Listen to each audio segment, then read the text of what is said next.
I've got something special for you today because this is actually a project that I worked on nearly a year ago. It's insane to think how fast time has gone. But as you guys know, at the beginning of 2023, gift with purchase sets became really popular. People were designing all kinds of sets for other themes and of course other waves of Bionicle, right? And so I went out of my way to do this myself, sort of on a whim, but also because someone had asked me how I would take on a specific set. I'm not going to say which one just yet because we're going to see it. I don't want to spoil it. But with that said, let's go ahead and check these out in studio and make sure that if you like this type of content that you are subscribed. It really does help out the channel. And yeah, let's get bigger, I guess. I don't know. All right, let's hop on over. So the Toa Nuva. I'm really happy with how these came out. I know that the Toa Nuva are not like everybody's favorite wave by any means. And there are certain things here that definitely need to be tweaked. I have a year's more experience with Lego, and so I'm sure I could do some things better. Also, it's a pretty old file. There were some things that weren't saved properly, so surely there's some stuff just kind of lingering around that could be fixed. That said, though, I think these are really good. And yeah, 1,704 pieces sounds like a lot. It is. This is not everything that you see on screen, however. We'll take a look at some other things here in just a second. Right off the bat, you can see here with Tahu Nuva, and I think in hindsight, I probably would use this flame sword piece in like a flat silver color here. I think it just works the best for this character specifically. And of course, you know, it wouldn't have to be like recolored or have a bunch of different parts to make it up. It's basically just one or two pieces. That said though, I think that these brick built versions look decent at the very least. It's definitely one of the harder weapons to design in sort of a minifigure type of scale, or minifigure is not the right word, in this type of scale though, right? Because the Great Fire Swords are quite large overall, especially for the time in Bionicle. I think they may have been, and in 2002, the largest weapons that we had seen up until that point. Obviously, they've been dwarfed since then. Lecon exists, but that said, I'm really happy with how each of these looks. You have the katanas, of course, here on Liwa, and we'll take a closer look at the mask designs here in just a handful of minutes, and I'm very happy with the design of these weapons for Gali here. Really fills out that Aqua Blade, Aqua Axe kind of aesthetic for her. Even though I don't really care for the weapons as axes specifically, I think that they look absolutely great here. Now, these don't carry over the like dual functionality of the original sets by any means, so I didn't design these to be attached to the feet or anything like that. But I think you could do it without a lot of modification. That's not the focus of the video though, so maybe that's something I'll tackle in the future if that's something that you guys would like to see. Of course, you have to ask yourself the question, well, what about Pohatu? I hate to say it. No, I don't, actually. He looks great, and he actually gets the upside down sort of body. It's actually not upside down. It is a different body build, completely modified to have wider hips, narrower shoulders, and some details kind of flipped around. He was actually, I believe, the one that I designed first. Don't quote me on that, though. But the reason I wanted to design him first is because I wanted to make sure that the armor that I designed was consistent across all 6 figures. And so it had to be able to fit both types of body. Since his body is the most unique, it just meant that I could get it out of the way first and foremost, right? This looks so good though, in my opinion. I'm just super happy. The gears are on them as well. The only one that doesn't really have eyes on the back, so to speak, is the Kopaka here. And I don't know why her eyes are not the correct color on the back yet either, but see, like I said, some little things need to be fixed. But Kopaka's head, I know it's nobody's favorite mask by any means, but it was definitely a fun one to design because it's a really unorthodox build. For the record, these little like slopes that you see coming out of the top of the forehead here, those are axe pieces. So it's a bit of a complex build. Let's just say that. That said, though, that doesn't mean that these sets are buildable in real life. Many of these pieces just don't exist in these colors, unfortunately.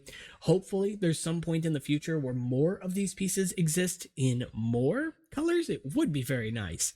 But suffice to say, I think you can get pretty close to some of these figures at the very least. And I think that that's worth mentioning. So, of course, Kopaka gets his little ice blade type weapons here, and I could absolutely see having like anti-studs on the bottom, or I guess they'd be regular studs on the bottom of the feet to accept those as skates. Same sort of thing with the chainsaw here. It actually has a bar that runs through the center of it to keep it from like drooping, which would be weird, obviously. And then, of course, Pohatu gets the pinchers. And I think that's everything about the weapons. So let's go ahead and focus on the masks here. And then I've got a bit of a surprise. I'll show that off here in just a moment. I'm really happy with the design of all of the masks so far. Some are definitely stronger than others, for sure. And you can see, yes, they look a little bit uncanny. Where are their eyes? The idea was I was taking some inspiration, of course, from the Gift with Purchase sets. So, in theory, you would be able to use decals on these or stickers on these, prints on these, whatever the case, right? So I did not design them to have front details on the masks. I wanted to leave a surface that was smooth enough to accept a sticker of some kind. Obviously, some masks get more details than other. Kopaka's is an obvious one here because it has the scope built in, of course. But I still have a bit of a flat surface over here off center, so you can add that other eye in.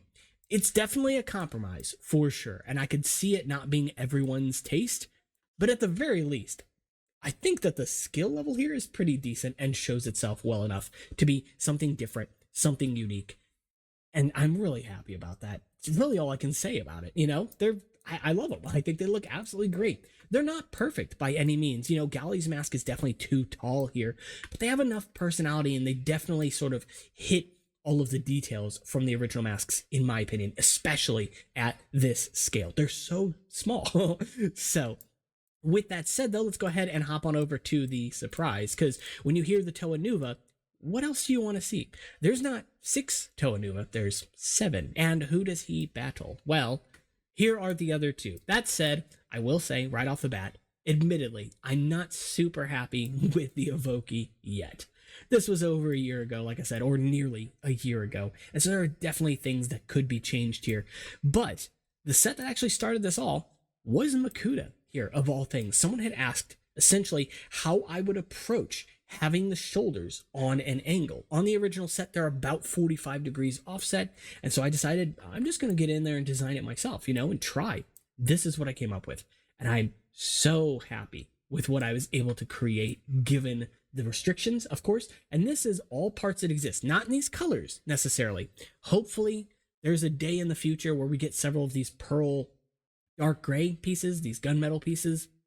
But until then, you know, we're definitely locked out of actually building this character.